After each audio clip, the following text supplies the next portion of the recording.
हमारे साथ वो शख्स है जो पिछले कई वर्षों से एलजीबीटी कम्युनिटी के अधिकारियों के लिए मुखर होकर लड़ रहे हैं। हरीश जी, आपसे स्वागत है आपका इंडिया टीवी में। आपसे मैं इस इंटरव्यू के जरिए जानना चाहता हूं कि आज भी भारतीय समाज का एक वर्ग है जो इस कम्युनिटी को अलग नजरिए से देखता है, कई सारे मिसकॉन्सेप्शन है। मैं चाहता हूं कि आप तमाम देशवासियों को बताइए कि किन चुनौतियों से गुजरना पड़ता है और इस वर्ग से आप किस तरह से डील करते हैं। उस वर्क के बारे में कुछ बोलने से पहले मैं लोगों को बस बेसिक एजुकेशन देना चाहता हूँ। सेक्स, सेक्सुअलिटी और जेंडर जो कोर्ट के दलीलों के दौरान उसके बारे में जिक्र भी हुआ था। सेक्स वो होता है जो आप पैदा होते हो, आप लिंग के साथ पैदा हुए हो तो आपको मेल का घोषित किया जाएगा, पुरुष माने जाओगे। आप अगर योनि के साथ पैदा होते हो तो आपको स्त्री माना जाएगा या लड़की माना जाएगा या महिला माना जाएगा। तो ये होता है सेक्स। सेक्स जो है वो पैरों के बीच में है। और सेक्स में आप इंटरसेक्स भी हो सकते हो। जब आप मर्द और औरत, कभी आपके जेनाइटल्स को देख के पता न चलता हो कि आप मर्द हो या औरत हो, उसके बीच में जब होते हैं तो उसको इंटरसेक्स कहते हैं। तो मेल, फीमेल एंड इंटरसेक्स और सेक्स। सेक्स पैरों के बीच में होता है। जेंडर यहाँ होता है, जो मैं कहता हूं मैं हूं। मेरी पैदाइशी एक लिंग के साथ हुई, इसका मतलब ये नहीं कि मैं खुद को आदमी मानूं। ये ऐसा भी हो सकता है मैं औरत मानूं, ऐसा भी हो सकता है मैं फ्लूइड रहूं, तो उसको जेंडर कहते हैं, वो यहाँ होता है। और सेक्सुअलिटी यहाँ होता है, जिसको हम दिल देते हैं उसको सेक्सुअलिटी बोलते हैं। होमोसेक्सुअल हो सकता है, हेटेरोसेक्सुअल हो सकते हो। ये एजुकेशन हर पार्लियामेंटेरियन के पास पहुंचना बहुत इंपॉर्टेंट है। We are not an aberration of nature, मतलब हम समाज, हम प्रकृति के खिलाफ नहीं हैं, हम प्रकृति का ही हिस्सा हैं। We are a variation of nature. हम प्रकृति में जो विविधता है उसके प्रतीक हैं। तो ये बहुत इम्पोर्टेंट हो जाता है ये समझने के लिए। और ये एजुकेशन इंडिया टीवी के माध्यम से मैं उनको बताना चाहता हूँ कि अगर आपको मुझसे या मेरे सेक्सुअलिटी या मेरे जेंडर से आपको कोई आपत्ति है, तो आपको आपत्ति मुझसे नहीं, मेरे खुदा से है। आपको आपत्ति मेरे ईसा मसीह से है, आपको आपत्ति मेरे भगवान से है। बिकॉज वो भगवान जिन्होंने आपको बनाया, वो ईसा मसीह जिन्होंने आपको बनाया, वो अल्लाह जिन्होंने आपको बनाया, वही अल्लाह, जीसस, ईसा मसीह ने मुझे बनाया। तो अगर आप मेरे खिलाफ खड़े होते हो तो आप भगवान, अल्लाह, ईसा का जो वरदान जो मुझे मिल गया है उसके खिलाफ भी खड़े होते हो। तो आप भगवान की इच्छा के खिलाफ ना जाएं और आप सबको स्वीकारें। बिकॉज हर रिलीजन जो है वो एक ही चीज कहता है कि लोगों को हर किसी के साथ सद्भावना दिखाओ, हर किसी के साथ स्नेह करो, किसी के साथ नाइंसाफी ना हो।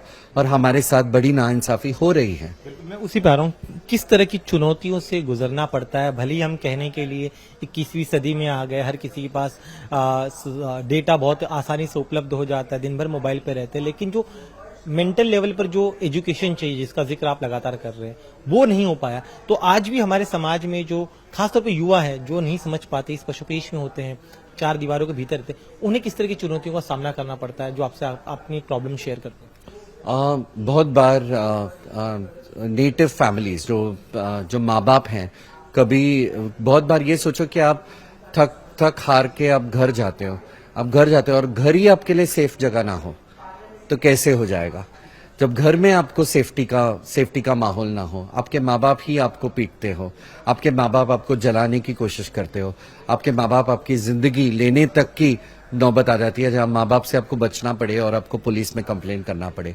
ये होता है एलजीबीटी लोगों के साथ। जब पैंडेमिक हुआ था तो बहुत फैमिलीज में ऐसा हुआ था कि पैंडेमिक में फैमिली ने एक्सेप्ट नहीं किया, तो यहाँ पे आके बड़े शहरों में वो अपने बॉयफ्रेंड के साथ, पार्टनर के साथ रहते थे।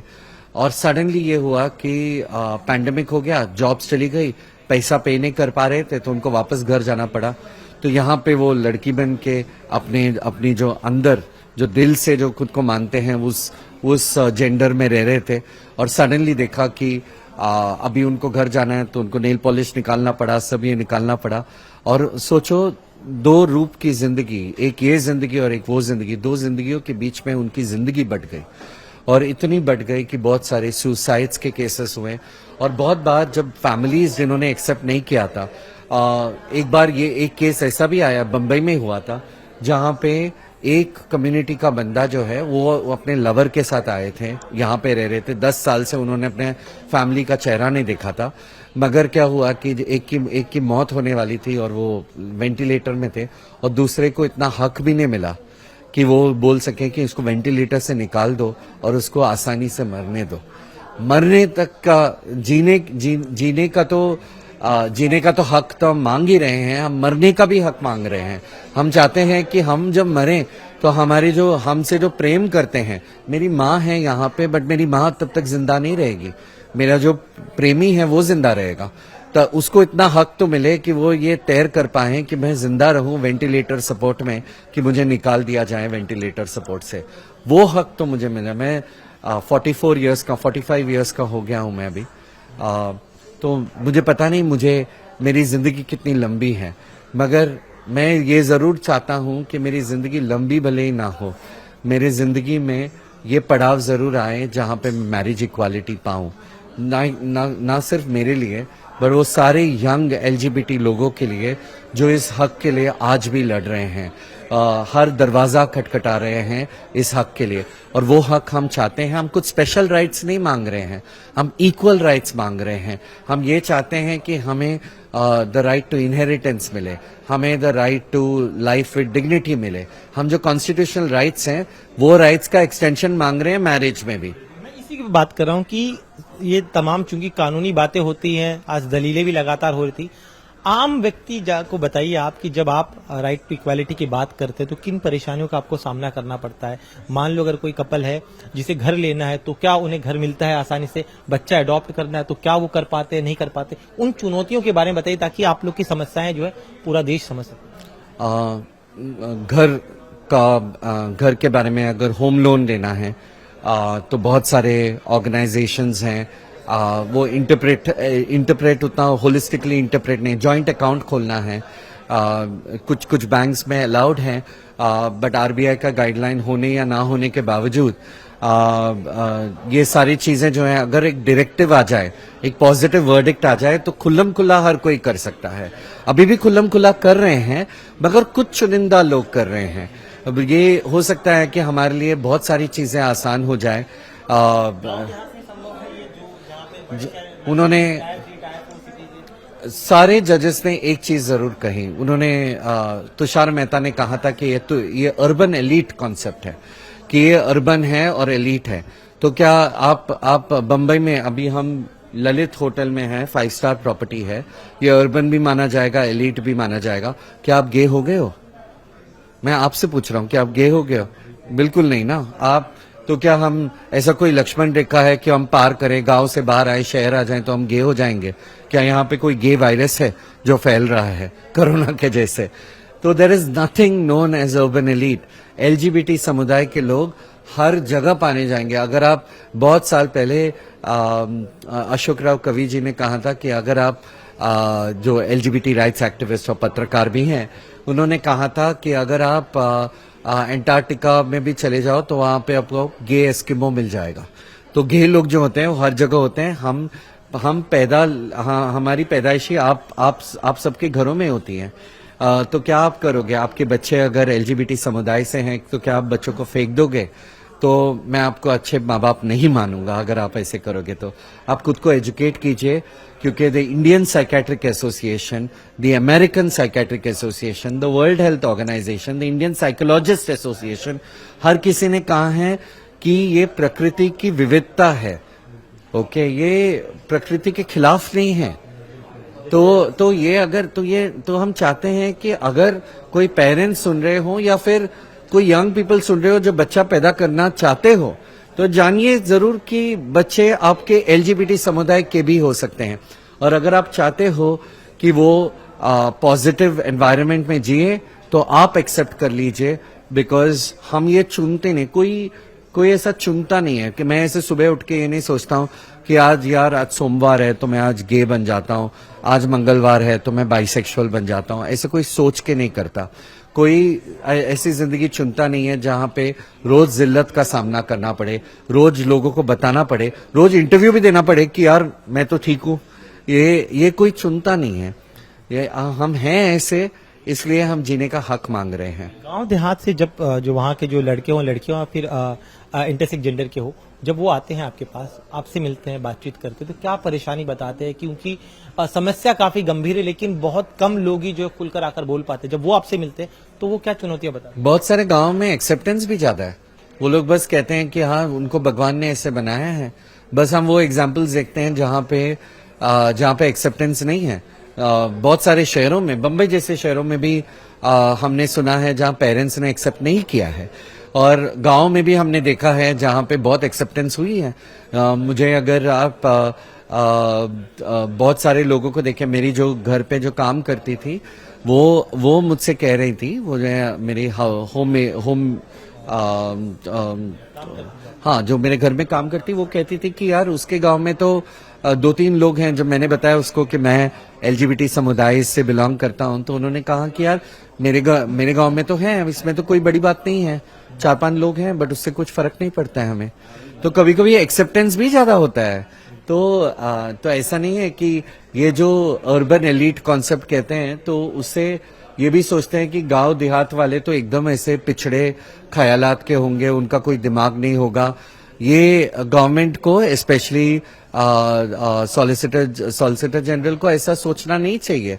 हमारे भारतीय गांवों में जाके देखिए, उनकी सोच जिस तरीके से उड़ान भरती है, वो काफी एक्सेप्टिंग होते हैं। बहुत एक्सेप्टेंस कुछ जगह होता है जाके उनको समझ ना हो, शायद वो ये नहीं जानते हो कि इंटरसेक्स क्या होता है, शब्द नहीं जानते होंगे, बट ऐसा नहीं है कि जब खुद पे आता है ना, तो सब लोग एक्सेप्ट कर लेते हैं। कोर्ट का जो पिछला आदेश था 377 को लेकर, उसके बाद से लेके आज जब सुनवाई हुई, पूरी जजमेंट आया, तब से लेकर आपने कितना बदलाव देखा है पूरे समाज के रवैये में, घर परिवारों में कितना पॉजिटिव चेंज आया, या फिर कुछ चुनौतियां अब भी हैं? समाज के रवैये के बारे में बात करूं तो काफी पॉजिटिव हुआ है, मगर ये रवैया एक्चुअली बदलने का जो जिम्मा था, वो जिम्मा कोर्ट ने गवर्नमेंट को दिया था। गवर्नमेंट ने कुछ किया नहीं। गरिमा गृह बनाए हैं बहुत जगह पर, गरिमा गृह भी मैंने सुना है कि अंडर फंडेड है, फंडिंग उनको ठीक से मिला नहीं है। तो वो छोड़ के जो अवेयरनेस क्रिएट करना है, बहुत कम अवेयरनेस क्रिएट हुआ है। और कुछ एनजीओज हैं जैसे कि हमसफर ट्रस्ट, वो और बहुत सारे लोग जो हैं, वो लोग सब बहुत जगह जाके उन्होंने ये जो एनजीओज हैं, उन्होंने जाके अपने में लिया है, दे हैव गॉन एंड उन्होंने अवेयरनेस क्रिएट किया है। गवर्नमेंट ने बहुत कम किया है। तो ये जब हम सोसाइटी में चेंज, बदलाव के बारे में जब बात करते हैं, मैं पूरा क्रेडिट हमारे लॉयर्स को दूंगा, पूरा क्रेडिट हर उस इंसान को दूंगा जो LGBT समुदाय या एलाई है इस कम्युनिटी का, हर उस माँ बाप को दूंगा जो अपने बच्चों के साथ निडर होकर खड़े हैं और बता रहे हैं कि मैं खड़े हो सकती हूँ, तो तुम भी खड़े हो सकते हो। क्योंकि आपने माँ बाप का जिक्र किया, कोई भी बच्चा जब वो डिस्कवर करता है, सेल्फ डिस्कवरी होती है, तो समाज से बाद में, अपने दोस्त सर्कल से बाद में, पहले उससे घर से लड़ाई लड़नी पड़ती है। उन माता पिता को आप क्या कहना चाहेंगे जो इस समय आप कंटिन्यू? आपके बच्चे आपसे प्रेम और सहानुभूति की अपेक्षा रखते हैं। अगर आप उनको एक्सेप्ट ना करो, तो बहुत बार टीनेज सुसाइड जो होता है, बच्चों का बच्चे जब आत्महत्या तक कर लेते हैं, बहुत सारे बच्चे ऐसे हैं जो आप ओल्डर LGBT लोग को नहीं देखोगे, बहुत सारे, बिकॉज वो बचपन में ही अपना दम तोड़ देते हैं। तो अगर आप चाहते हो कि आपके बच्चे सुरक्षित हों, आपके बच्चे खुश हों, तो आप ये समझ लीजिए कि आपको एक्सेप्टेंस करना है। और मैं जानता हूं कि ये मुश्किल हो सकता है, क्योंकि आपने अभी तक सिर्फ ये जाना है कि शादी जो है, प्यार जो है, सिर्फ एक लड़का और लड़की के बीच में हो सकता है, और आपको ये समझ जो है उससे विपरीत होकर आपको एक नई सोच लेके आनी है। ये कभी कभी मुश्किल हो सकता है आपके लिए। हम आपके साथ हैं। स्वीकार रेनबो पेरेंट्स एक ग्रुप है जो फेसबुक में भी है, उसको ग्रुप, आप उस ग्रुप में जुड़ सकते हो। आपकी जो समस्या है पेरेंट्स को बता सकते हो।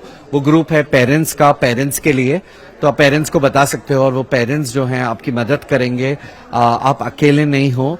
और हम सब वो जो सारे पेरेंट्स हैं वो सब आपकी सहायता करेंगे, मदद करेंगे। मम्मी आपको क्या कहती है? मैं आपका बातें सुन रहा था, वो काफी खुश होती है, प्राउडली कहती है कि देखिए मेरा बेटा है, बहुत अच्छा है, अच्छे बच्चे होते हैं LGBT। नहीं नहीं, मेरी माँ प्राउड भी होती है, बट मेरी माँ उतनी ही चिढ़ती है जितने बाकी लोग चिढ़ते हैं। मुझे भी उतना ही गुस्सा मिलता है जब मैं घर पे काम ठीक से नहीं करता हूँ, बिस्तर ठीक से नहीं बनाता हूँ।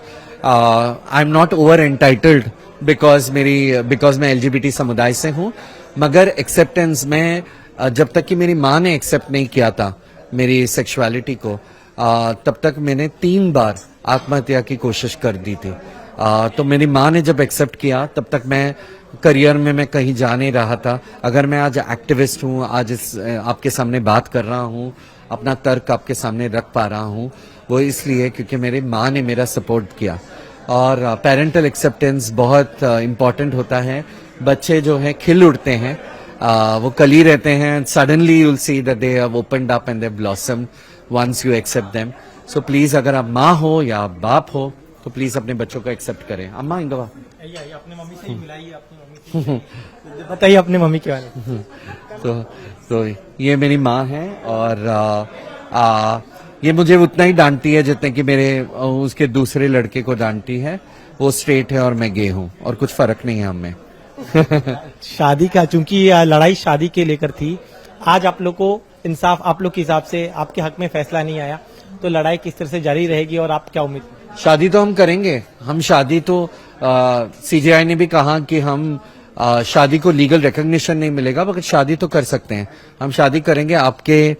आपके नजर में कोई सुंदर सुशील लड़का हो तो बताइए, उसका नाम सुंदर या सुशील होगा तो भी तकलीफ नहीं है। शुक्रिया हमसे बात करने के लिए। तो ये थे हरीश अय्यर। इनका जो बातें इन्होंने कही है, हर माँ बाप को इनकी बातों को सुनना चाहिए, और समाज के हर वो वर्ग जिनके मन में काफी तरह तरह की बातें होती है, हरीश अय्यर ने अपनी बातों से उन तमाम जो दुविधाएं हैं उसे दूर करने की कोशिश की। उम्मीद करते हैं कि समाज में पॉजिटिव बदलाव आए। कैमरामैन और आपका नाम अगर सुंदर या सुशील है तो सुंदर सुशील चाहिए मुझे। चलिए, शुक्रिया हमसे बात करने के लिए। कैमरामैन देवेंद्र दयालकर के साथ दिनेश मौर्य, इंडिया TV, मुंबई।